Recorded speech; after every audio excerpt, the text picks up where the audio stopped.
Hi, it's Alexander Russo with The Grade. This is the Education Show, and I am here today with Reach Capital's Tony Wan. Tony, thanks for being on the show. Thanks for having me, Alexander. It's been too long. Happy to be here. You have all sorts of useful insights on the current situation because you are not only involved in investing in education technology efforts, you also covered education technology as a co-founder of EdSurge. That is correct. And I think it's even maybe also helpful context to share that before that, I also co-founded a startup that was building a math game That's right. for students, even before I was, even before I joined EdSurge. So, I mean, it was a short-lived experience, but I think it helps. It was an experience that helped kind of grounded, how I covered EdTech and the business of EdTech, from having been in the shoes of a founder, from a place of, a little bit of empathy, for that experience. You've worn all the hats, or at least most of them. So let me just jump in and ask, what's your take on what's going on with EdTech right now in June 2026?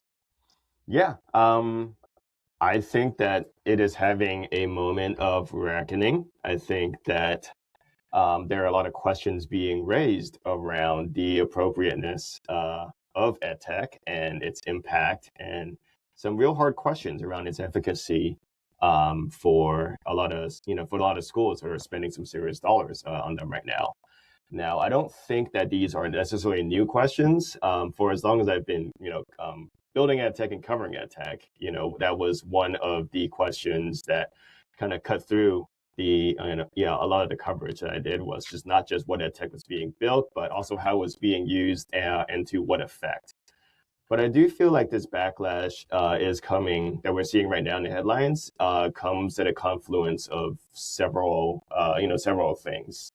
The first of which is, the COVID era, where a lot of education went digital. We had to go, use Zoom and use a lot of devices and a lot of digital tools to kind of keep education going while we were still in homes and schools. And now we are coming, we are coming out of that, but there is still, a lot of, tech, that schools built, that schools purchased that, may not be, that may not be being used, or necessary anymore.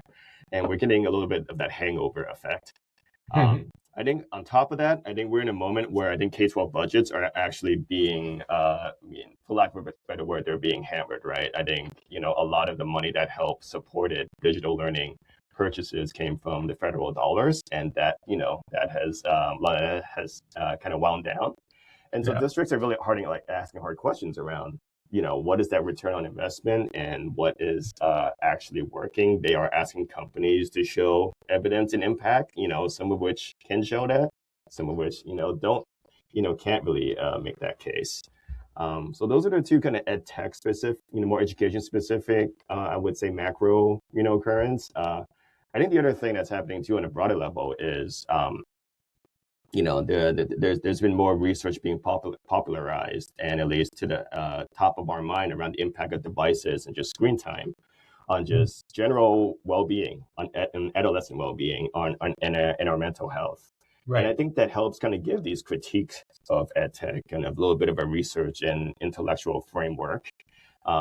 Even though, I've also read that sometimes the connections between, tech and academic outcomes seem a little bit more like correlations than, seem a little bit more like correlation than causation.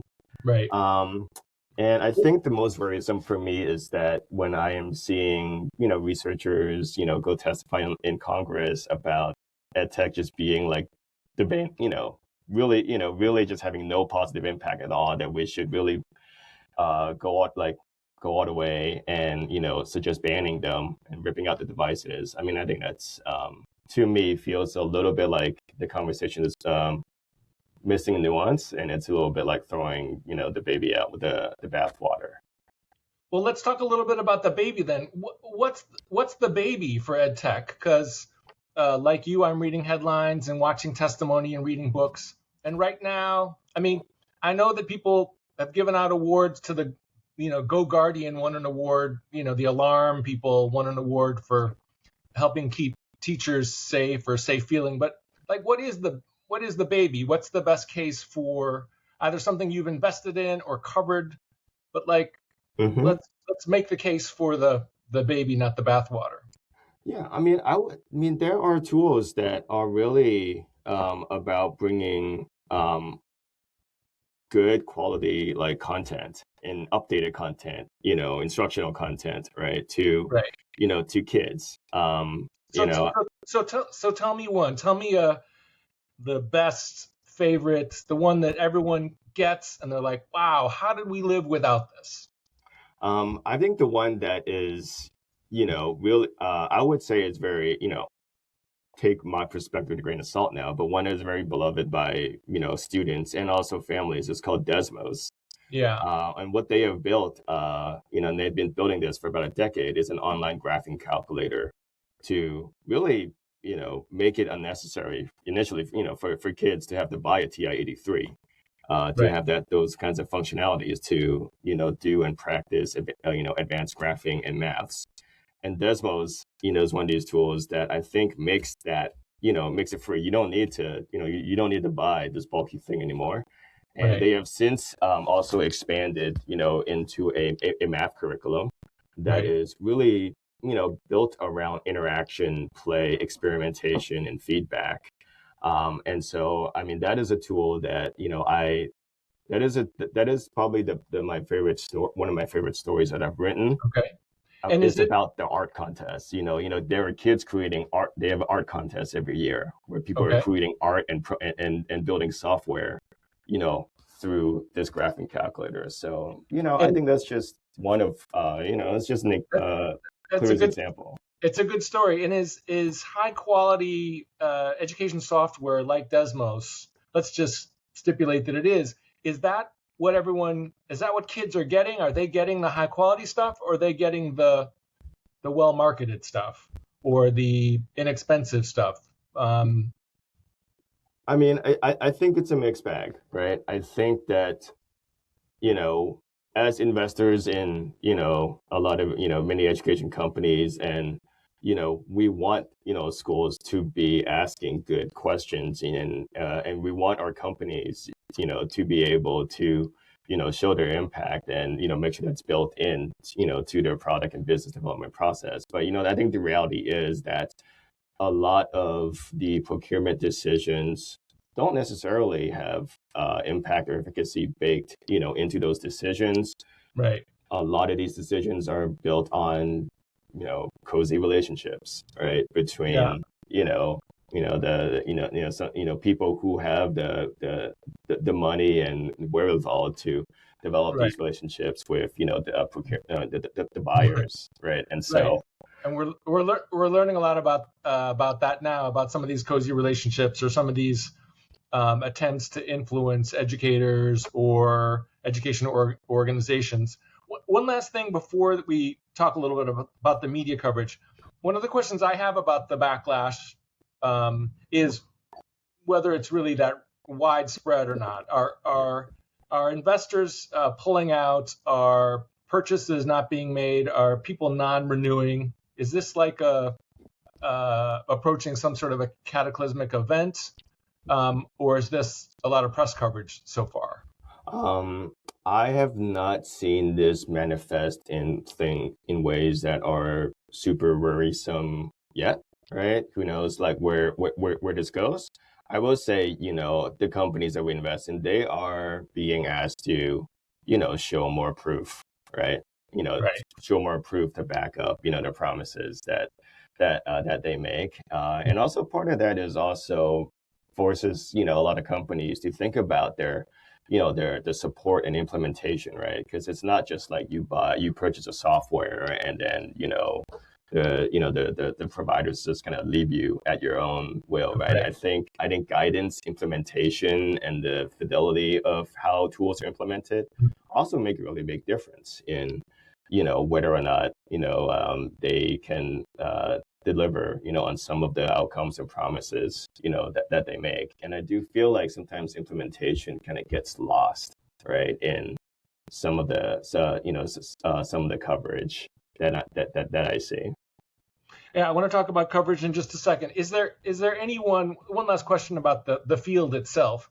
Is there anyone out there that you think Hey, is going to Alexander, emerge I as you were sort of frozen on the my screen, uh, so Lucy Calkins units of study um, kind of approach, something that's going to be found to be widely popular, but also very, very ineffective? Is there anyone out there who you think people should really watch out for, be careful about? I'm sorry, Alexander. I missed the first part of your question. I Is caught there, Lucy Calkins. Yeah. yeah, is there a Lucy Calkins in EdTech? Is there a Lucy Calkins in EdTech that is promoting, pedagogy Or that's in this, not or in sound? this case, software or technology? I don't promoting bad stuff in essence, things that we don't align with. Someone who's maybe particularly good at the sales part of the business, but not necessarily good at the product development or support. I mean, I think I don't know if there's any one like, villain kind of in this story. I will Okay. say that Look, I will say that, like, if we're talking about ed tech in specifically, I think any claims that a salesperson or a CEO makes, deserves, some healthy dose of, scrutiny Yeah. and, and pushback, and that it would not be, we expect that, I think, anyone developing ed tech should expect that. Um, Right. I think that any promises of silver bullets these days in this climate are kind of met with rolled eyes, right? Okay. And So 10 years ago, it was alt school. Remember Max Ventilla, right? yes, hmm Um, is Alpha School the alt school of the current era? Are they the silver bullet promiser who's going to come and go in a month or two? my my personal opinion is that I do think there are a certain segment of population that Alpha School, serves and can serve well. I think these are students who are, or students and families who kind of have the affordances to, support the kids and also have, what they call agency, that are motivated, right? I think if you are motivated to learn and Mhm. that motivation comes from more than just your school environment, I think there's, Mhm. your surroundings and, unfortunately, sometimes, wealthier, neighborhoods and families have more of these resources. I think if you're well supported, you can, you can succeed in Alpha School. I'm also not saying that, it's not true for the other one, but I think the jury is still out there. I think a lot of the focus in Alpha School is around the 2 hours with an AI to learn, all of your content and curriculum. Um, I think less. I think what I see and read about less, and I think what I would like to read more is about, okay, with those other hours of the school day where they are working with, Yeah. with a human teacher, an instructional person, a coach. Like, what are the things that they're doing when they're not, spending 2 hours, right? Are they doing all of like the pro social activities, that I think we as society generally would support and applaud as, also being an important part of a child's development. Um, are they getting out in the world, touching grass, right, for lack of a better word, building things outside of those 2 hours? So I I really would hesitate to really put make a prediction or verdict on Alpha School at this Okay. moment. And what about iReady? For some reason, iReady, this reminds me a little bit of Summit, Mhm. the Summit platform a bunch of years ago. iReady seems like it's really in the barrel. What's your insider's take on iReady? Yeah, I don't know how iReady became like the the face of. I do feel like in some way like iReady and IXL, these like digitized practice worksheets, right, kind of became the face of EdTech. Um, I do think that when I read about a kid just sitting 45 minutes, doing these kind of drill and kill exercises, like, it's not necessarily like it doesn't paint like a, very happy or inspiring kind of picture of a kid's learning experiences. But I also kind of question like why, what is the environment and implementation where they are doing this anyways, like in the first place. So I do think, look, I think it's part of education. Like before, I think individualized practice is a part of, every kid's, education, whether you're on iReady or whether you're doing kind of practice worksheets or homework packets. Um, I don't think that I don't think that they really fully capture the breadth of the more engaging experience of the experiences that, EdTech tools can provide. Let's talk about the media coverage. How well is the EdTech backlash being covered? Who are you reading? Whose coverage are you liking? Whose coverage do you have questions about? Well, I think, to the point where I feel like my earlier point where I do feel like some of it was missing kind of nuance and kind of ping-ponging back between, the Silicon Valley full-throated endorsement and kind of this like very more draconian, anti-tech backlash. I'm looking for nuance these days. And I did see an article in the Boston Globe, I think back in May, where they reported on how Cambridge Public Schools kind of did an audit, right, of their own kind of screen time practices. And I think, what they found was that, it was kind of modest. It was like kind of reasonable. I think from K through 8, I think kids were using it anywhere between, 15 to, 45 minutes a day. And I think they found, the district person who led the study said that the vast majority of that was for instructional use, right? And so I think there was a quote in that from the superintendent that says like, I mean, this is an issue that kind of that requires more of a scalpel, right, than like a broad brush, or I think what other word it was to a really use. I remember that story. It was a really calming story in the sense that it presented both the opportunities and the problems. I think the kids, like a lot of kids, had figured out how to get on YouTube or how to break the controls on YouTube, but it wasn't a doom and gloom scenario either in the audit or in the coverage of the audit.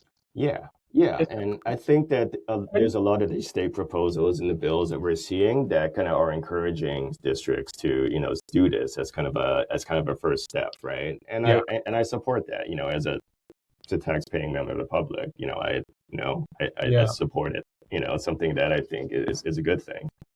Does education technology have what I'm going to call a watering hole? Is there a place, a site, a newsletter, a Twitter account? Is there a place where you and other people in the business go to sort of keep up on the day-to-day, that kind of a thing that EdSurge might have done in the past, or that somebody else might be doing now? Oh gosh, I was gonna say, yeah, it used to be EdSurge.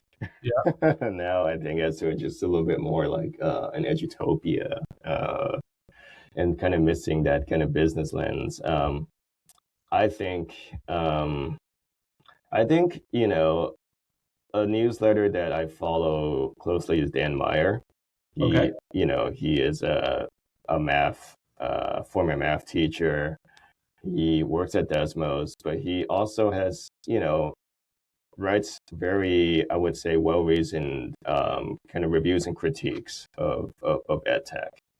And I think it comes from a place of like rooted in his, in his experience as a teacher and researcher around, some of his concerns around, the assumptions that EdTech developers, sometimes make around, the learning experience and the role of the teacher. So, and sometimes, some of our companies kind of show up in his in his newsletter in some non-flattering ways, but as the journalist in me kind of appreciates that kind of groundedness. It's not like picking on EdTech just to pick on it. I think it comes from the critique comes from a place of trying to drive better products and I think smarter decisions.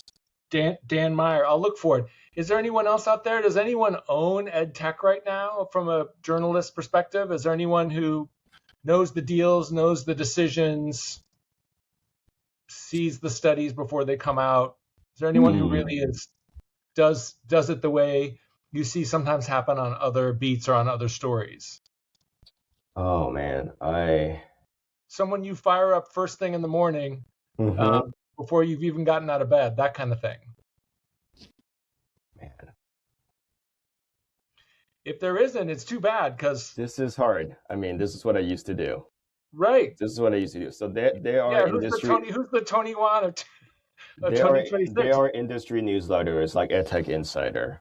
Uh-huh. Okay, I would say that is the voice of the EdTech industry right now, and a Right. lot of startups. Um, and I think occasionally, I think they do, ask, um, good questions in that they turn inward, right, on the industry and ask some very hard questions themselves. Okay. Um, you know, I don't know if they'll necessarily always bite the hand that feeds the way that EdSurge sometimes did, right? Because Yeah. we Yeah. had investors ourselves, and that was a tension that I had to kind of navigate, and Yeah. some interesting dynamic. The other person who I think is very knowledgeable is Matt Tower. He writes for he works at Whiteboard Advisors now, which is they do a lot of, I think, consulting and PR for education companies, but he has a newsletter that does track all of the latest deals and a lot of the headlines that the industry is watching. It's called Ed Sheet. It's one of Ed, the Sh- one. Yeah, Ed Ed. Sheet or Ed Sheet? I think it's no plural. I think it's Ed Sheet singular, but I would Got just Google Whiteboard Advisors Ed Sheet. Yeah. Uh, I mean, that's the one tracking the deals, right? yeah. Yeah. I'll check it out. Let's talk a little bit about EdSurge because I was always really torn about what you guys did. I was really excited that you were out there, um, focused on an issue that was emerging and important. EdSurge, Mhm. for anyone who might not know, was started in 2011 as sort of a spinoff of ISTE, as its own independent thing. But there was in journalism writ large. This is me editorializing now. Yeah. You can debunk me. There was in journalism writ large, and I felt like an EdSurge, a cheerleading quality that made me mistrustful. hmm So many schools are such soft targets, right? You can sell a school anything if you've got a halfway decent sales force and a good deck. hmm Um, and I wanted more. I didn't want the anti-tech thing to dominate. I'm not interested in that Yeah. particularly, but wow, it was hard to find for me as a reader. It was hard to hmm find, and I wrote a handful of ed tech stories. It was hard to find the line where possibility and preliminary success stopped, and Yeah. where hand waving, what people used to call hand waving, Yeah. uh, or or uh, or where that began. Anyway, Yeah. what was your experience? I don't know. Did you sign an NDA? Can you talk about EdSurge? I can talk about EdSurge. And just to clarify, EdSurge, started as an independent startup, and then we were acquired by ISTE. We were in 2019, so we did not. Oh, I got it backwards. Yeah, our origins, started as a Mailchimp newsletter, and from the Mailchimp newsletter, we, Wow. grew a following, raised the money, raised a little bit of some capital, and then built a newsroom out of it to Okay. start, doing our own reporting. It Yeah. started as a newsletter that summarized existing coverage of ed tech, Yeah. along with a little bit of reporting, that me and Betsy Corcoran, the CEO and former journalist, could do.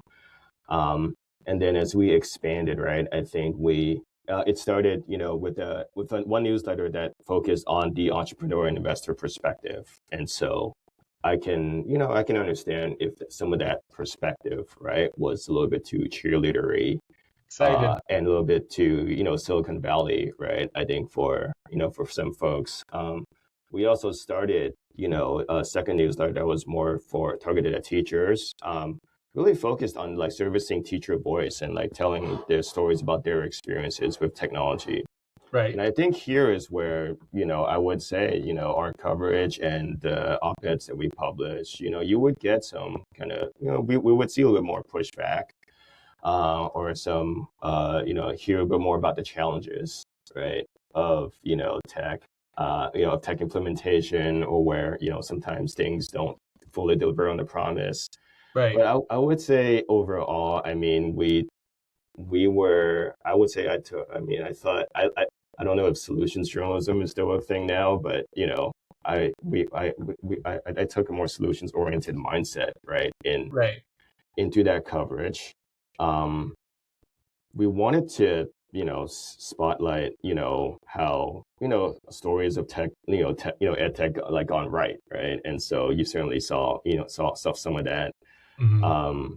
And then, through my business coverage, we also saw, I also wrote some stories about the challenges of ed tech as a business, as a startup business. Right. Right. And so I've covered, I think, my fair share of, companies that close shop, even though they've raised, a bunch of money and some buzz, they close shop. Right. And so I think overall, I think the goal of EdSurge, if I think about it, was to really surface the opinions and views of educators, entrepreneurs, investors, policymakers, right? And just get it out in there. Like, you may disagree. Like, they disagree a lot. They do not agree on everything. We know that, right? Right. But if you're going to disagree, right, if you're on something, at least kind of know where the other person sits and know about what assumptions that they kind of bring in to the Yeah. argument. And I feel like that was perhaps one of the more valuable things that EdSurge did. What else? What other lessons you? Like I said at the top, you've been through the wars, journalist, entrepreneur, investor. What other reflections do you have about EdSurge? If someone was going to start an EdSurge now, or just looking back at your work, what are the lessons for today's folks Yeah. that you get from that?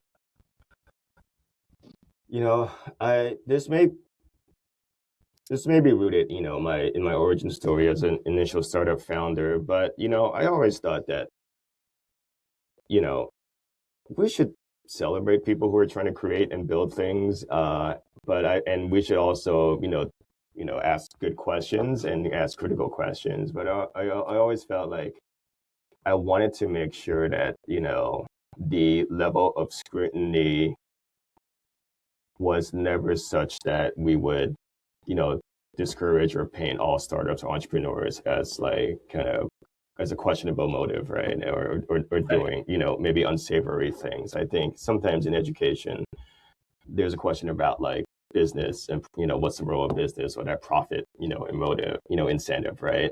And I mean, the reality is, if you're building a business with technology, there are much, I would say, easier industries than education to be building in. Yeah. Right. And I feel like one of the voices that I really enjoyed covering were and some of them are in our Reach portfolio, are the companies and startups that were founded by former teachers and educators who are building this, from their lived experience and kind of personal mission to, build a solution that really, address some of the problems that they themselves felt and saw firsthand. Right. And so, I think if there is a fair critique of my coverage, is that, maybe at the startup level, at early stage, they don't always have all the full answers, right? But I think as you get bigger and bigger, I think as the spotlight gets bigger, I think you should be prepared to answer, a commensurate level of scrutiny and critical questions. One last question, and I'm sorry about the technical difficulties that we're having. I appreciate your forging through. Are you revisiting investments now? Are you changing your portfolio going forward, or you like who you have? I'm sorry, Alex. I think you just dropped off. Sorry, I think we're having a little technical difficulties. I am trying to find out if I can get us back reconnected. We've got Tony Wan from Reach Capital.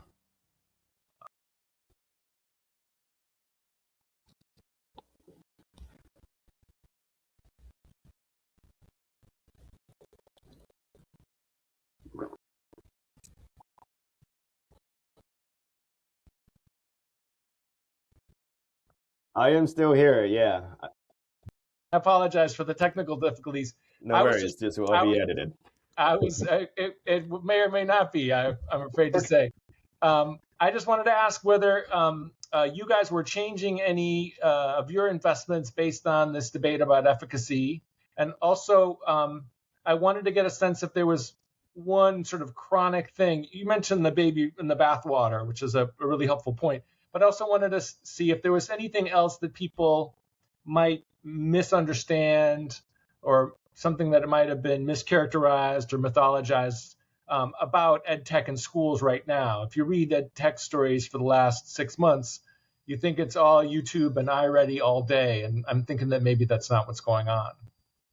Yeah, I mean, to that second question, right? I think there is a lot of ed tech that is that is designed to help teachers, right?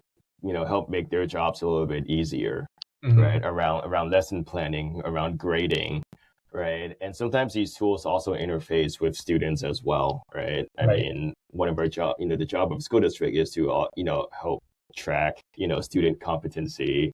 Right. And so, there are tools that save teachers time to create better resources, and then they distribute them to students, and students answer them, and it all kind of feeds into a system that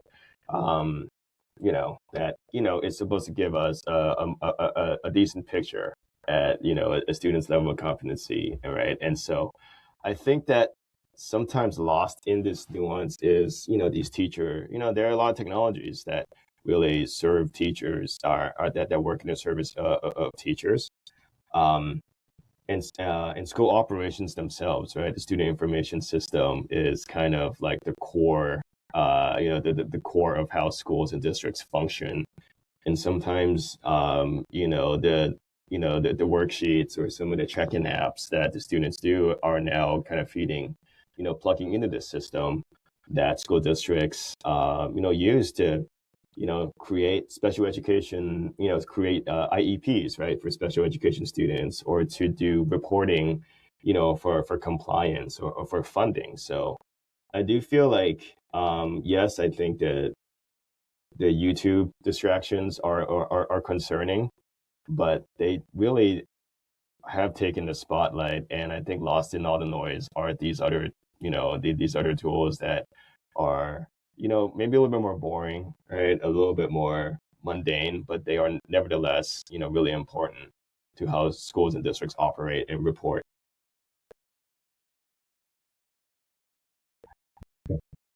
I'm thinking maybe the ed tech critics don't want us to talk. No, oh man. I'm going to hope that Riverside has grabbed what you were saying, and that we all have a record of your insights. But even before that, I really appreciate the time, and it's great to catch up a little bit. And I hope people will read the two LinkedIn pieces that you and Jennifer Carolyn wrote, and also maybe reach out to you or some of the folks that you've invested in to get the whole story. Tony Wan, Reach Capital, thank you so much. Thank you so much, Alexander.